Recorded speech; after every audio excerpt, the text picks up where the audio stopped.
ये युद्ध हमारे सबके अंदर हो रहा है। अर्जुन के और कर्ण के और कौरव पांडवों के है, ऐसी बात ही नहीं है। ये युद्ध प्रत्येक जीव के अंदर होता है और होता रहता है और होता रहेगा। पर इसको कैसे समाप्त करना है?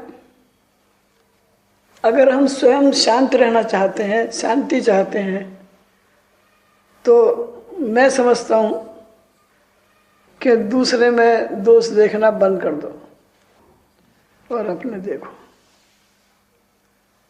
सुखी रहना, सुखी रहने के सूत्र हैं ये कि अगर हम सुख चाहते हैं, शांति चाहते हैं और अपने आगे आगे बढ़ना चाहते हैं, तो जैसे ही दूसरे में दोष दिखेंगे ना, प्रेम खत्म हो जाएगा। आपस में भी नहीं, फिर वो दोष फिर हमारे अंदर आने लगेगा ना। हमारे फिर दोष दृष्टि रहेगा, हम समझेंगे दोष ही दोष देखेंगे। फिर हमारे में तो दोष देखेंगे, वो ठीक है, लेकिन जो हमारा जो संकल्प है प्रेम करने का, वो गया। नहीं हो पाएगा। हम प्रेम किसी से क्यों नहीं कर पाते हैं भैया? क्योंकि हम उसको, गलतियां तो होती हैं, नहीं है बोल के नहीं है, हम में भी है, सामने वाले में भी रहेंगी, लेकिन उसको सुधारने का ठेका और सुधारे तो ऐसे सुधारो प्यार से, अपना बना के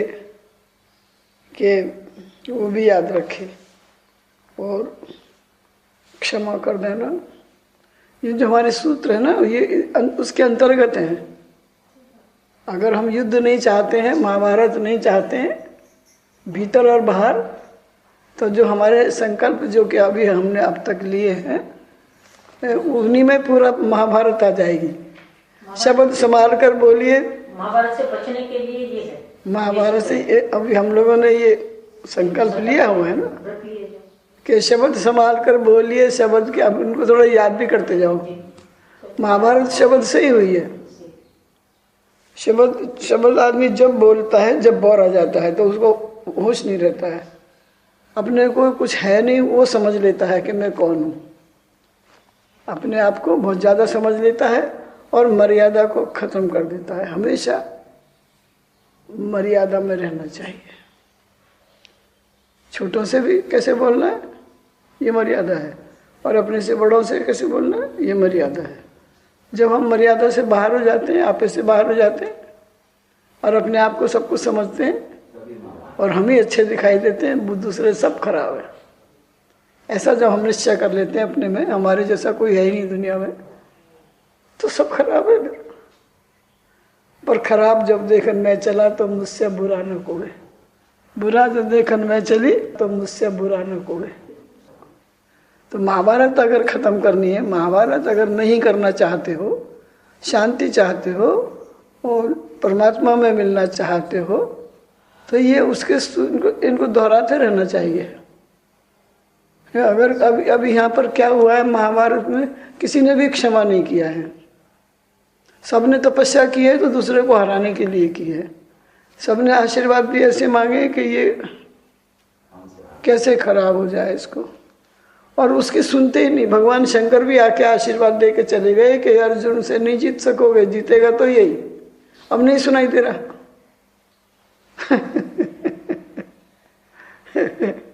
क्योंकि हम अपने हित की बात सुनना चाहते हैं, अपने मन की। हित और हित तो हमको पता ही नहीं है, पर हमारे जो हमने अपने मन से करवाना चाहते हैं, और मनमुखी को समझाना असंभव है, मुश्किल ही नहीं, असंभव है। और जब वो अमर्यादित हो जाते हैं तो गुरु की नहीं मानते हैं, वो भी मनमुखी है, फिर वो गुरुमुखी नहीं है। जब गुरु के सामने मर्यादा नहीं है, मर्यादा में नहीं है ना, तो नदी में बाढ़ आ जाती है तो क्या होता है, किधर भी जाओ। फिर गुरु बनाने को अभी जो फैशन है ना, बना भी लेते हैं। कलयुग में लुप्त भये सब ग्रंथ, ये कलयुग की पहचान है कि लुप्त भये सब ग्रंथ। सारे जो शब्द ग्रंथ हैं वो लुप्त, माने वो छिप गए हैं, प्रकट नहीं है, अप्रकट है। और सब ने अपने अपने मतांतर है, मतांतर बहुत जग में, जीव को भरमा वही। तो अपने अपने वो बना देते हैं संप्रदाय, अपने अपने संस्थाएं, ये सब दीवार हैं कि हम दीवार खड़ी कर लेते हैं और कुएं के मेंढक बन के रहना चाहते हैं और समुद्र में जाने के लिए तो दीवार तोड़नी पड़ेगी। लेकिन हम बना रहे हैं, ये कलयुग की पहचान है, तोड़ने की बजाय हम बना रहे हैं। और महाभारत अगर खत्म करनी है और तो क्या करना पड़ेगा? हो जाओ किसी के, बस बन जाओ।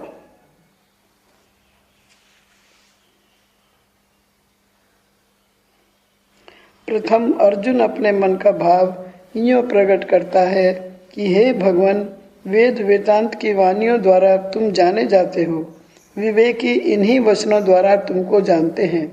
इसी कारण तुम स्वयं भी अवतारित ग्रहण कर वेदादि वाणियों की रक्षा कर मर्यादा रखते चले आए हो।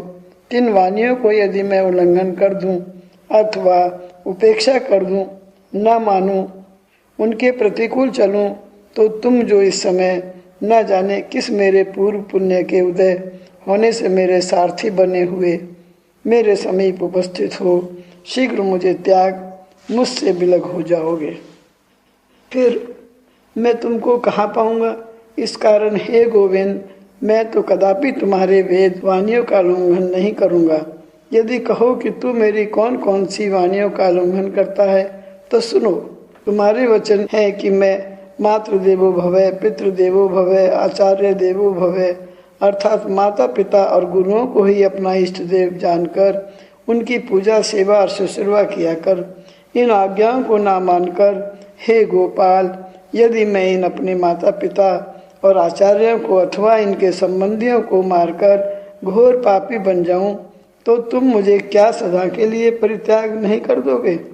क्योंकि हे देव, जिन वेदवाणियों द्वारा तत्व तुमको जानते हैं, यदि मैं उन वचनों का निरादर कर दूं तो तुम मुझको नहीं जाने जाओगे, अर्थात मैं तुम्हारे यथार्थ स्वरूप के जानने का अधिकारी न रहूंगा। शुभाशुभ कर्म रूप वायु के जकोड़ों से भव सागर की लहरों में न जाने कितने काल पर्यंत लुढ़कता फिरूंगा। इस कारण हे गोविंद, मैं इस युद्ध के घोर पाप में लिप्त होना नहीं चाहता। दूसरा भाव अर्जुन के मन का यह है कि हे नाथ, आप जैसे शास्त्रमयी वाणियों के पति हो और इस प्रकार हम पांचों भाई तुम जगतपति को अपना पति जानते हो, इसलिए हम लोगों की रक्षा करो। तीसरा भाव अर्जुन अपने मन का यूं प्रकट कर रहा है कि हे प्रभु, आप युग युग में प्रलय काल के समय मत्स्य तथा बरहा इत्यादि अवतार धारण कर वेदों की तथा इस पृथ्वी की रक्षा करते चले आए हो, सो आज कृपा कर उसी अपनी दया शक्ति से इन मेरे कुटुंबियों को तथा मुझको इस प्रलय के समान युद्ध से बचा दो। चौथा भाव अर्जुन का ये है कि हे प्रभु, आप गौओं को पालन करने से गोविंद कहलाते हो। इस समय हम पांचों भाई तथा हमारी धर्म पत्नी द्रौपदी, हमारी माता कुंती सहित गौओं के समान तुम्हारे शरण हैं, तिनको तुम दुर्योधन रूप कुल नाशक कसाई के हाथों से बचाओ। इस आपत्ति काल में गोपाल ऐसा अपना विरध संभालो। प्रिय पाठकों, अर्जुन ने भगवान के प्रति इतने भाव प्रकट करने के तात्पर्य से गोविंद कहकर पुकारा है। अब 34वें श्लोक में कहते हुए मधुसूदन शब्द के अर्थ दिखलाए जाते हैं। मधु तन्मान्य असुर सद्यति नाशयति मधुसूदन, जो मधु नामक दैत्य को नाश करे उसे कहिए मधुसूदन। मधु सद्यति भक्ष्यति मधुसूदन, जटाधर मधु जो पुष्प का रस तिसे जो भक्षण करे उसे कहिए मधुसूदन। अर्थात संक्षिप्त में अर्थ ये है कि मधु शब्द क्लीम होकर माधविक अर्थात मधु के अर्थ में आता है। इस कारण माया के मद से मत होकर जो शुभाशुभ कर्म किए जाते हैं उसे भी मधु कहते हैं। अतएव भक्तों के 3 शुभाशुभ कर्म फलों के जो नाश करके अपनी भक्ति प्रदान करे तिसे कहिए मधुसूदन, तथा भ्रांत बुद्धि वालों को जो अशुभ कर्म मधु के समान मीठे जान पड़ते हैं, तिनके दुखदायी परिणाम को जो नाश करे उसे कहिए मधुसूदन। अब इन अर्थों से अर्जुन के मन के जितने भाव प्रकट होते हैं दिखलाए जाते हैं। प्रथम भाव ये है कि हे मधुसूदन, तुम जो साक्षात मधु कैटभ दानव को नाश कर भक्तों की रक्षा करने वाले हो, इस समय इस युद्ध रूप मधु कैटभ दानव को शीघ्र शांत कर हम भक्तों की जान बचाओ। दूसरा भाव मधुसूदन कहने का ये है कि जैसे मधुसूदन जो भ्रमर वह कमल के चारों ओर गुंजार करता हुआ उसके भीतर प्रवेश कर परम आनंद में शयन कर जाता है, ऐसे तुम जो भक्तों के हृदय कमल के भ्रमर हो, कृपा कर सारे विघ्नों को नाश कर इस घोर युद्ध रूप हिम से मुरझाए हुए मेरे हृदय कमल को प्रफुल्लित कर सदा इसके चारों ओर गुंजार करते हुए इसके भीतर प्रवेश कर निवास करते रहो। ऐसा करने ही से इस युद्ध का सारा उपद्रव शांत हो जाएगा। तीसरा भाव अर्जुन के मन का ये है कि हम भक्तों के जिन कर्मों के उदय होने से इस युद्ध का संयोग आन पड़ा है, तिन कर्मों को शीघ्र नाश कर इस घोर पाप से बचाओ तथा इन भ्रांत बुद्धि कर्मों को जो अशुभ फल का उत्पादक यह युद्ध मधुर जान पड़ता है, तिसके दुखदायी परिणाम से इनको बचाओ। जनार्दन, समुद्र के अंत में रहने वाले जन नामक असुरों को जो वध करे उसे कहिए जनार्दन। लोकों से जिसके द्वारा पुरुषार्थ की याचना की जावे, अर्थात सृष्टि मात्र के प्राणी जिससे अपने पुरुषार्थ की याचना करें उसे कहिए जनार्दन। अर्थात भक्तों को मुक्ति देकर उनके जन्मों को जो नाश करे उसे कहिए जनार्दन। अर्थ जो ब्रह्म रूप से सृष्टि कर लोकों को उत्पन्न करता है और शिव रूप होकर सबों का नाश करता है, ऐसे उत्पन्न और नाश करने वाले को कहिए जनार्दन। जो अपने पालन करने वाले गुण से लोगों की रक्षा के लिए दौड़ता है उसे कहिए जनार्दन। अब इन अर्थों से अर्जुन के मन में जितने भाव प्रकट होते हैं दिखलाए जाते हैं। प्रथम भाव अर्जुन का यह है कि हे जनार्दन, जैसे तुमने समुद्र के निवासी राक्षसों का नाश कर डाला था, ऐसे मेरे शोक, मोह, अज्ञान, कृपणता, कातरता, स्वार्थ इत्यादि जो राक्षसों के समान मुझे दुखदायी हो रहे हैं, नाश कर डालो। दूसरा भाव अर्जुन का ये है कि हे जनार्दन, जो प्राणी मात्र अपने अपने पुरुषार्थ की वृद्धि की याचना तुमसे करते हैं, उनसे एक इस अपने दास अर्जुन को भी जानकर कृपा दृष्टि कर ऐसा पुरुषार्थ प्रदान करो जिससे झट इस घोर युद्ध से छुटकारा पा तुम्हारे चरणों में जा मिलूं। तीसरा भाव यह अनुभव होता है, हे जनार्दन, तुम जो अपने जनों के बारंबार जन्म लेने का बखेड़ा अर्दन कर अर्थात नाश कर मुक्ति प्रदान करते हो, सो तुम मेरे भी आगामी सब जन्मों को नाश कर मुक्ति प्रदान करो। चौथा भाव अर्जुन के मन का ऐसा प्रकट होता है कि हे जनार्दन, यदि इस समय सबों का नाश करने की और अपने जनार्दन नाम को सत्य करने की इच्छा हो तो तुम केवल एक प्रलय काल वाली दृष्टि से इन उपस्थित वीरों की ओर देख दो, फिर तो क्षण मात्र में इन सबों की रेख मात्र भी कहीं नहीं रहेगी।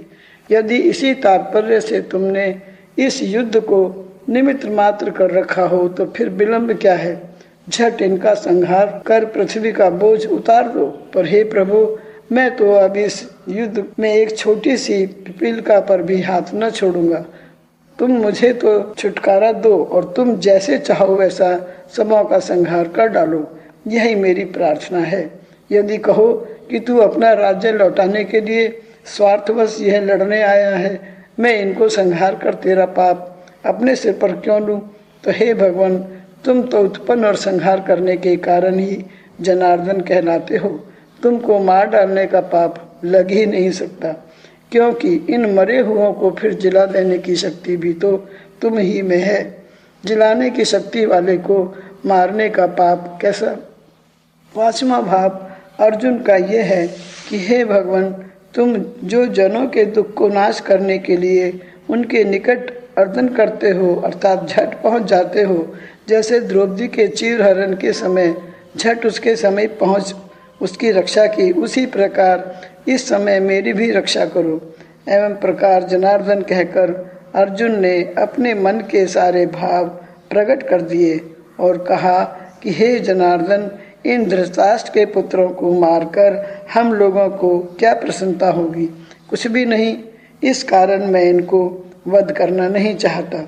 अब अर्जुन भगवान को यह दिखलाता है कि इनके मारने से मुझे घोर पाप ही लगेगा, अन्य कुछ लाभ न होगा। अब अर्जुन अपने मन के भिन्न भिन्न भावों को प्रकट करता हुआ अंत में भगवान के प्रति स्पष्ट रूप से कहता है कि तुम चाहो जिसे मारो, जिसे जिलाओ, पर यदि हम लोग ऐसा करें तो हमारी क्या दशा होगी? सो सुनो, इन दुर्योधन आदि घोर पापियों को, जिनकी गणना आतताइयों में है, मारने से हम लोगों को तो पाप ही आश्रय करेगा, अर्थात लिपट जाएगा। जैसे चारों ओर से वेदियां लिपटकर वृक्ष को ढकेलती हैं, उसी प्रकार हम लोगों के शरीर में पाप ही लिपटकर हम लोगों को चारों ओर से ढकेलेगा। हम लोग पाप की मूर्ति ही हो जाएंगे। यदि ये कहो कि जब इनको आतताई कहता है तो इनके मारने का क्या दोष है, क्योंकि आग लगाने वाला, विष देने वाला, हाथ में खड़ंग आदि शास्त्रों को लिए हुए मारने के लिए आने वाला, धन हरने वाला, पृथ्वी हरने वाला और दारा हरने वाला, ये 6 आतताई कहे जाते हैं। आतताई को अपने सम्मुख आते देख बिना किसी प्रकार के विचार किए मार ही डालना चाहिए, क्योंकि आतताई को मारने से मारने वाले को कुछ भी दोष नहीं लगता। सो हे भगवान, यदि आपका वचन सत्य है, पर यह वचन अर्थशास्त्र अर्थात राजनीति का है, पर धर्मशास्त्र तो यूँ कहता है कि हिंसा न करे, सर्व जीवों का हिंसा न करें, अर्थात शूद्र जीवों को भी न मारें। इस कारण मैं केवल धर्मशास्त्र का अवलंबन कर इन आतताइयों को भी हिंसा नहीं करना चाहता। हाँ, तुम जैसे चाहो इनके दंड करो, तुमको तो किसी प्रकार के शुभाशुभ धर्म निपटते ही नहीं, पर हम साधारण जीवों को इतनी शक्ति कहाँ है कि किसी के पापों का दंड दिया करें। हम जीवों को तो अपने ही पापों से छुटकारा नहीं है, इस कारण इनको मार और भी मैं अपने पाप के बोझ के भारी करना नहीं चाहता। इसलिए हम लोग अपने चाचा के प्रिय पुत्र, अपने बंधु वर्गों को तथा उनकी सहायता करने वाले अन्य संबंधियों को उनके पाप के दंड निमित्त युद्ध द्वारा मारने के अधिकारी नहीं है। धर्मशास्त्र कहता है कि जो अपने कुल का नाश करे, इसलिए हम लोगों को तो ऐसा करके पापिष्टम होना उचित नहीं है। सोचो तो सही, हे माधव, अपने ही बंधुओं को हनन करके हम लोग भला कैसे सुखी होएंगे, अर्थात कभी भी सुखी नहीं होंगे, क्योंकि जिनको लेकर सुखी होना है, जब वे ही न रहे तो उस सुख को दुख कहना चाहिए। यह अर्जुन ने जो भगवान माधव कहकर पुकारा है तथा अर्जुन के मन का भाव प्रकट कर देने के लिए माधव शब्द की व्युक्ति अर्थात सहित की जाती है। माँ कहिए लक्ष्मी को, तिसका जो धव अर्थात पति होवे उसे कहिए माधव, अथवा माया विद्या धवे अर्थात माया जो अविद्या, तिसका जो धव अर्थात पति हो उसे कहिए माधव। माँ जो साक्षात ब्रह्म रूपा मूल प्रकृति है, जो ईश्वरी है, जो नारायणी करके प्रसिद्ध है, जो विष्णु भगवान की सनातनी माया है, जो महालक्ष्मी की मूर्ति है, जो वेदों की माता गायत्री और सरस्वती स्वरूपा है और जो राधा वसुंधरा और गंगा के समान से पुकारी जाती है, तिसका जो स्वामी, तिसे कहिए माधव। हाँ, इस माधव ऐसे संबोधन से अर्जुन का ये अभिप्राय है कि हे भगवान, आपको साक्षात मायापति हैं, ऐसे माया करो जिसमें इन दुष्ट आतिताइयों को बुद्धि निर्मल हो जाए, यह युद्ध छोड़ संधि कर ले में। दूसरा आंतरिक अभिप्राय ये भी है कि आप जो लक्ष्मी के पति साक्षात मेरे हाथ लग गए हो, तो मेरे पास कमी किस बात की रही? फिर मैं हस्तिनापुर की तुच्छ गद्दी के लिए कुलनाशक कहलाकर अपने को सदा के लिए कलंकित क्यों करूं? प्रभु, आप तो सहस्त्रों हस्तिनापुर तुल्य एक राजधानी अपनी सृष्टि में जहाँ चाहो बनाकर दान कर सकते हो। फिर मुझे और क्या चाहिए जिसके लिए घोर पापी बनूं? हे माधव, मैं नहीं जानता इन बांधवों को मारकर कैसे सुखी हो सकूंगा। हे भगवान, यदि कहो कि तू इनको नहीं मारेगा तो वे तो तुझे अवश्य मारेंगे, सो वैसा करें तो करने दो। अब अर्जुन भगवान के प्रति इस युद्ध में घोर पातक दिखलाता हुआ कहता है कि हे प्रभु, यद्यपि ये धृतराष्ट्र के पुत्र दुर्योधन आदि जो मेरे सामने अपने सहायकों के सहित युद्ध करने को उपस्थित हैं, लोभ के कारण अंधे हो रहे हैं। लोभ ने इनकी आंखें पर अज्ञान की पट्टी बांध दी है। इस कारण इनको यह नहीं सूझता है कि वेश के लोगों का नाश कर डालने व नाश करवा डालने में कैसा घोर पातक लगता है। सच है, लोभ एक ऐसा प्रबल पिशाच है कि जिसके सिर पर चढ़ता है उसे बावला बना देता है, आंखों से अंधा और कानों से बहरा कर डालता है, कुविचारी, अन्यायी तथा घोर पातकी बना डालता है। लोभ से क्रोध उत्पन्न होता है, क्रोध से द्रोह, द्रोह से बहुत बड़ा विद्वान चतुर प्राणी भी सीधे नरक को चला जाता है। लोभ वश होकर मनुष्य अपने माता पिता, पुत्र, बंधु वर्ग अथवा अपने परम प्रेमी पुरुष व अपने स्वामी व सहोदर भाई को भी बिना विचारे मार डालते हैं। लोभ से बुद्धि चंचल होकर भ्रष्ट हो जाती है।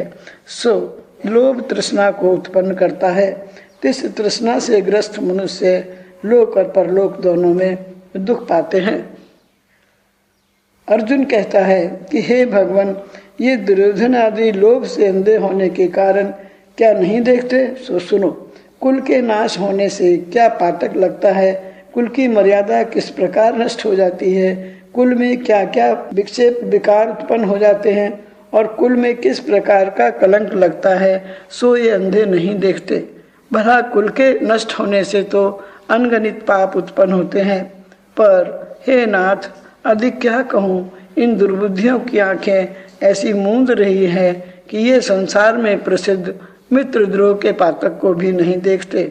क्या कहूँ, सब जानते हैं कि मित्र ऐसे अपूर्व रतन का ना तो निरादर करना चाहिए ना उसे त्यागना चाहिए, क्योंकि संसार में मित्र रूप रतन से अधिक कोई दूसरा रतन नहीं है।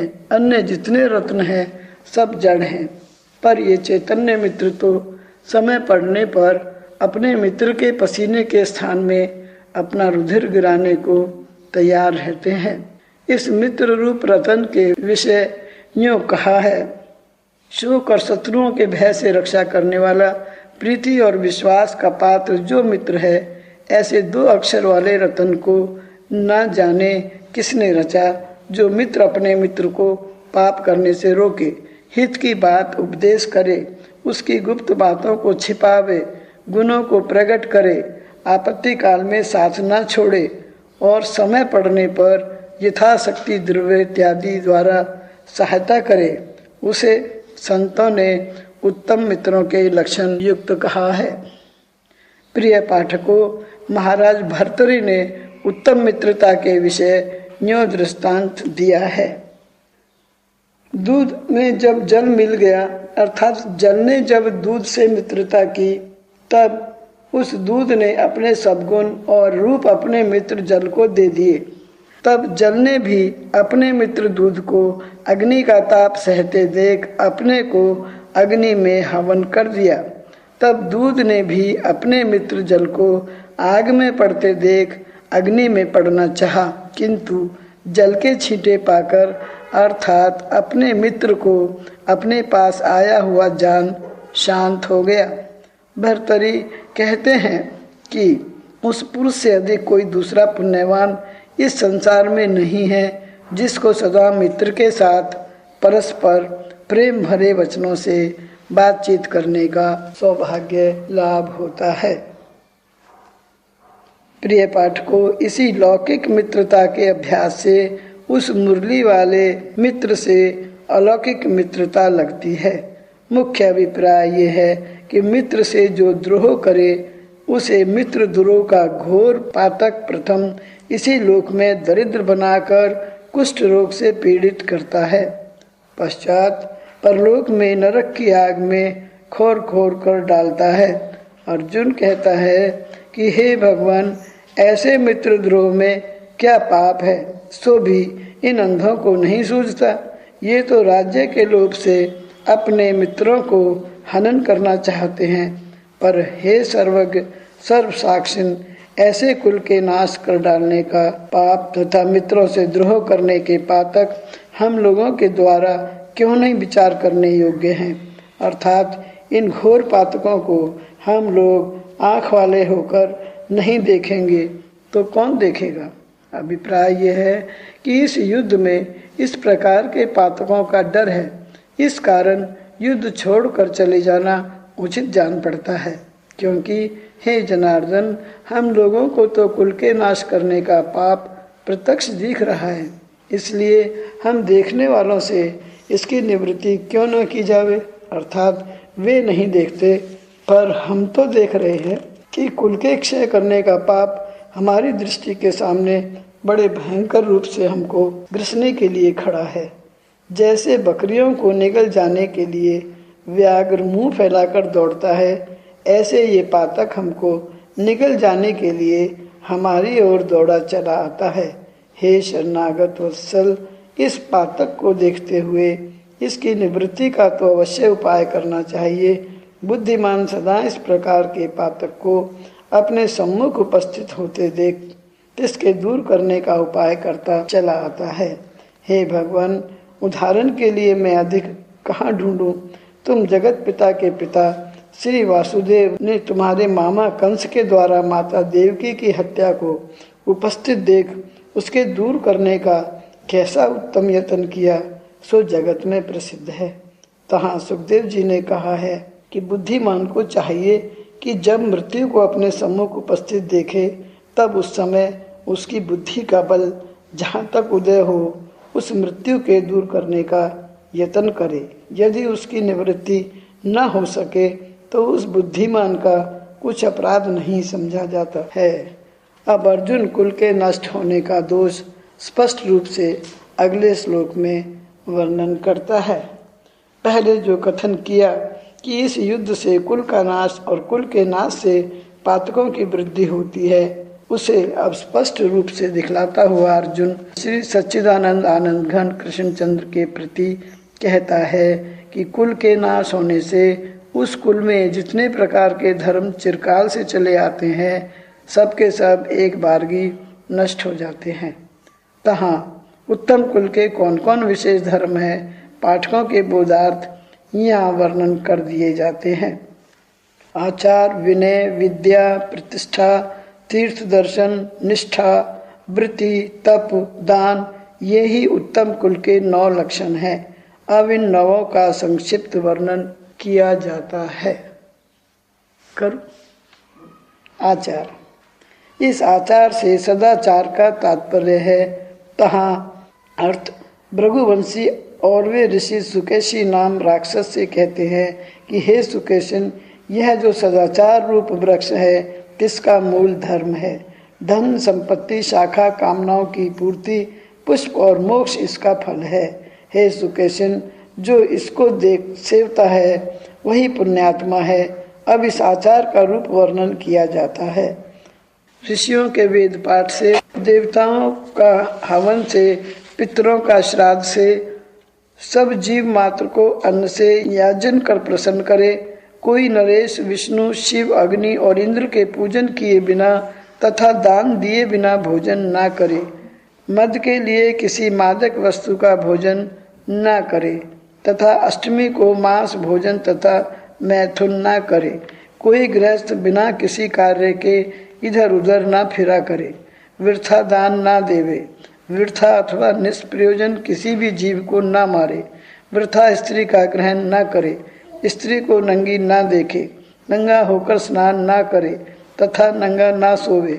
जिनके कुल में न वेद है, न शास्त्र है, न व्रत इत्यादि है, उनको भी साधुओं ने नंगा ही कहा है। 2 अर्थ हो गए। उनका अन्न निंदित है, उसे भोजन नहीं करना चाहिए। इसलिए कुलीन पुरुष अपने कुल के धर्म को न त्यागे तथा अपने कुल को भी न त्यागे। जो अपना धर्म छोड़ देता है उस पर भास्कर भगवान का कोप होता है। सच बोलें, उस सच को प्रिय करके बोलें, सच को अप्रिय और कठोर करके ना बोलें। पर यह भी ध्यान रहे कि प्रिय वचन प्रिय मिथ्या और ठक्कर सुहाती होता है, सो प्रिय बोलते बोलते मिथ्या का अभ्यास न हो जावे। नित्य संध्या करते समय सावित्री का जप करें। ये समझ में आ रहा है क्या? पढ़ते जाऊं? हाँ, अपने अपने धर्म का पालन है हम लोगों को अपना। क्या हमारा धर्म क्या है? ये तो समझ में आना चाहिए। अपने धर्म को नहीं पालन करना और अपने मनमानी करते हैं तो वो आदमी भी निवस्त्री है, कुल को दाग लगाता है। पितरों का श्राद्ध अवश्य करे। पर्व अर्थात प्रत्येक अमावस और पौर्णिमासी में विशेषकर शांति पाठ और हवन करे। प्रत्येक पर्व के दिनों में देवताओं के, धार्मिक ब्राह्मणों के, ईश्वर के तथा गुरुओं के समीप अपनी रक्षा के निमित्त जाया करे। अपने कुल के वृद्धों को नित्य प्रातः दंडवत प्रणाम करे। उनको आते हुए देख झट उठकर अपना आसन देवे, हाथ जोड़कर स्तुति करे और उनकी पीठ की ओर अर्थात पीछे पीछे चले।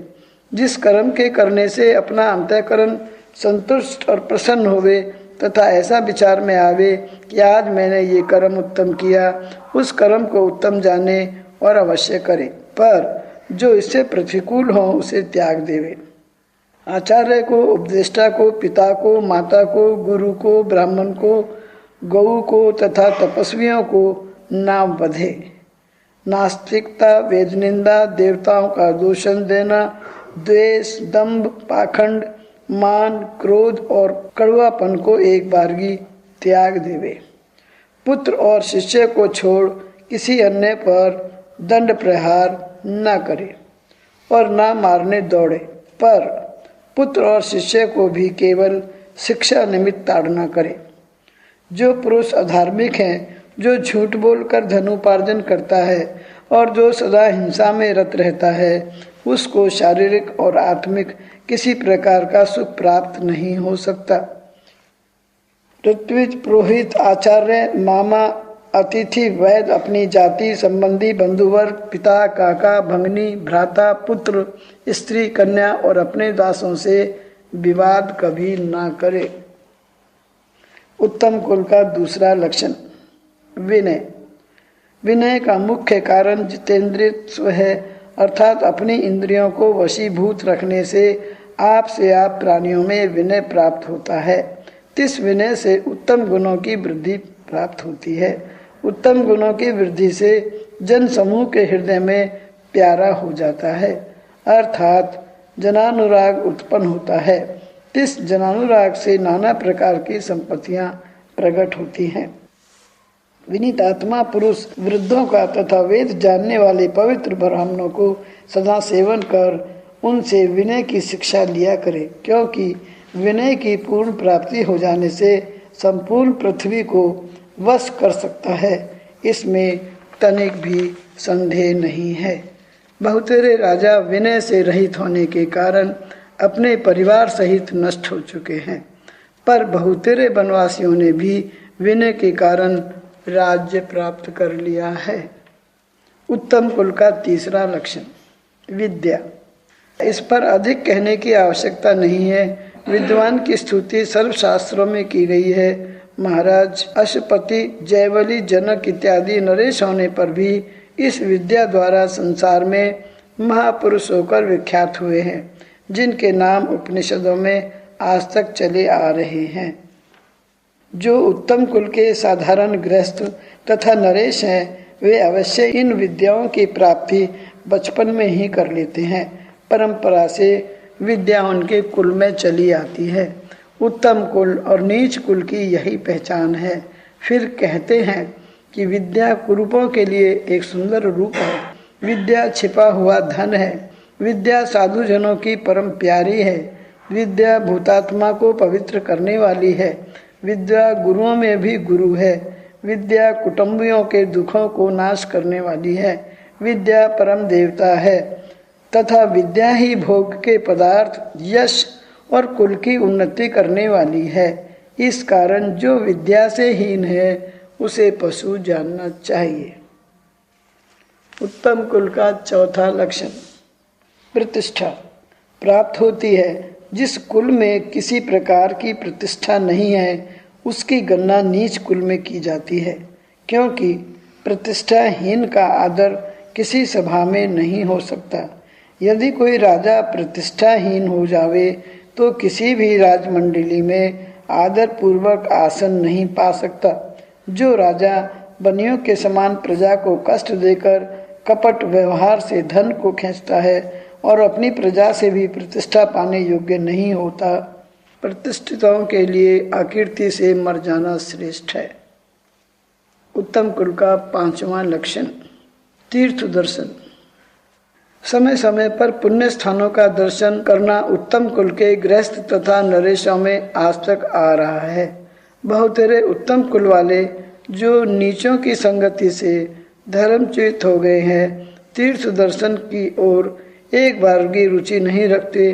वे तो ऐसे उत्तम धर्म को हम लोगों की मूर्खता समझते हैं और कहते हैं कि वेदों में गंगा, यमुना इत्यादि तीर्थों के विषय कुछ भी नहीं लिखा है। इसलिए मैं उनके भ्रम को दूर करने के हेतु यहाँ ऋग्वेद के उस मंत्र को दिखलाता हूँ जिसमें तीर्थों की स्तुति की गई है।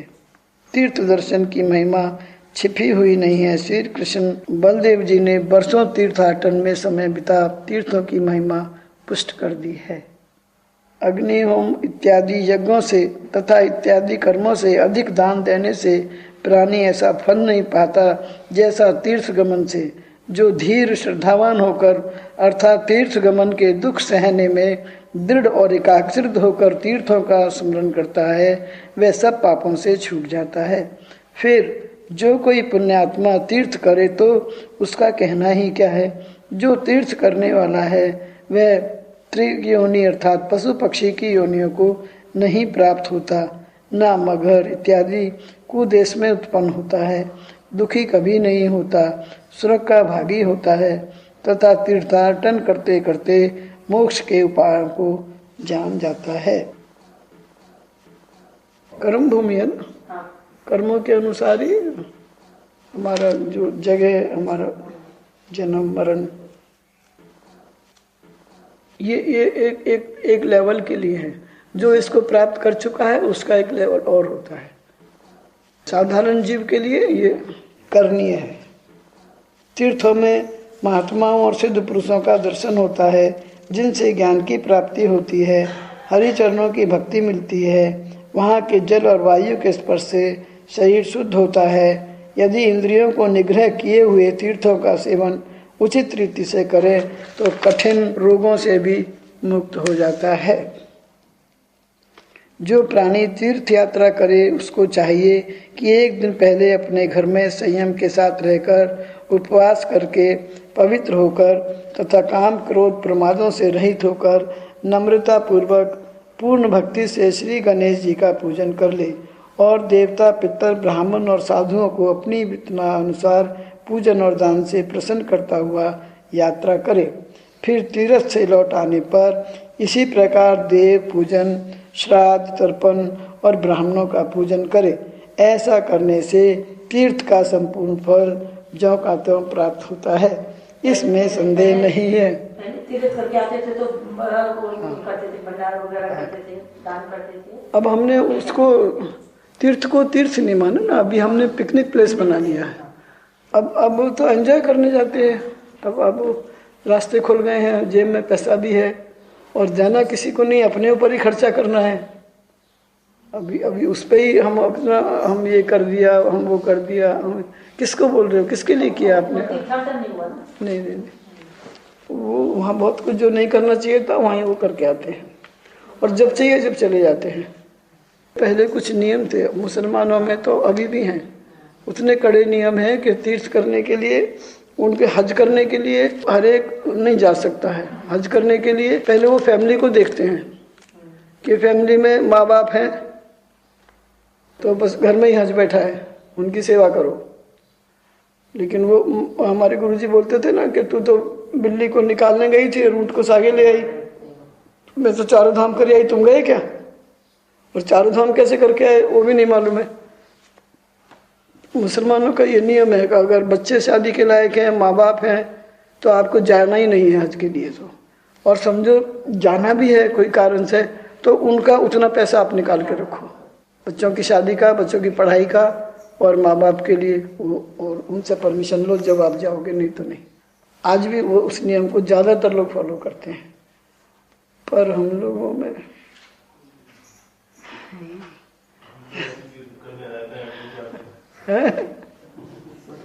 अभी तो समझ की बात है ना, 68 गुरु जन्म पाए तो मतलब ना, जो कुछ भी नहीं कर रहे हैं ना, एक उनके लिए है। और जो तपस्या में लवलीन है, का मन चंगा तो ये भी तो किसी ने कहा ना, मन चंगा तो कठौती में गंगा। वो किसके लिए है? वो रैदास दूसरा नहीं हुआ, वो सब तो रैदास नहीं है ना, रैदास बनना पड़ेगा। वो कबीर ने कहा कि मैं मगर में मरूंगा, मुझे मेरे चलो। मरते समय लोग बोलते हैं ना, अभी हमने पढ़ा ना कि मगर में भी वो पैदा नहीं होंगे। और कबीर बोल रहा है मैं मुझे मगर में ले चलो, मैं वहां मरूंगा, क्योंकि उसने उस स्थिति को प्राप्त हो चुका है। वो उसके लिए फिर इतनी तपस्या करो, इतनी तपस्या करो, वो कानून कायदे सब छूट जाते हैं फिर। पर जब तक वो सब नहीं है तब उसके लिए ये करते। ये प्ले स्कूल है, प्ले अब दाखला आपको पढ़ना है ना, तो आप तो कहीं से स्टार्ट करोगे, प्ले स्कूल में दाखला, फिर आगे फिर पढ़ो। अब हमेशा प्ले स्कूल में थोड़ी बैठे रहेंगे। फिर उसके लिए ये तपस्या है कि वो जाने से पहले भी विनम्रता है ना, कि जाने से पहले भी आपको बहुत कुछ करना है और आने के बाद भी करना है, अभिमान नहीं रह जाए।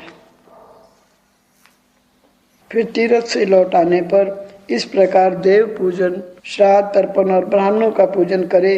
ऐसा करने से तीर्थ का संपूर्ण फल ज्यों का त्यों प्राप्त होता है, इसमें संदेह नहीं है। गृहस्थों को तथा नरेशों को भी ऐसा ही करना चाहिए। ये तो तीनों लोगों के 3.5 करोड़ तीर्थ हैं, पर कलयुग में किस तीर्थ की विशेषता है, पाठकों के बोधार्थ यहाँ वर्णन कर दी जाती है। अर्थ, सतयुग में पुष्कर क्षेत्र की विशेषता थी, जो इन दिनों अजमेर शहर के समीप है। त्रेता में नैमिषारण्य की प्रधानता थी, जो इन दिनों लखनऊ के समीप है। द्वापर में कुरुक्षेत्र की श्रेष्ठता थी, जो इस समय दिल्ली के समीप थानेश्वर से मिला हुआ है। अब कलयुग में श्री परम पावनी श्री गंगा जी की उत्कृष्टता है, जो गंगोत्री से गंगा सागर तक लहरें लेती हुई अपने दाएं नगर निवासियों को अपनी पवित्र धारा से पाप रहित कर रही है। इसी कारण स्नान करते समय यह मंत्र कहा जाता है। इस मंत्र को पढ़कर गंगा में डूब देते हैं। अपने घर में भी कूप, तड़ागा आदि जल को इसी मंत्र से संशोधन कर स्नान करते हैं। इस मंत्र का अर्थ ये है, वायुदेव कहते हैं कि भूलोक, भुवलोक अर्थात तथा अंतरिक्ष लोक में जो 3.5 कोटि तीर्थ हैं, वे सब हे गंगे तुम में आकर निवास करते हैं।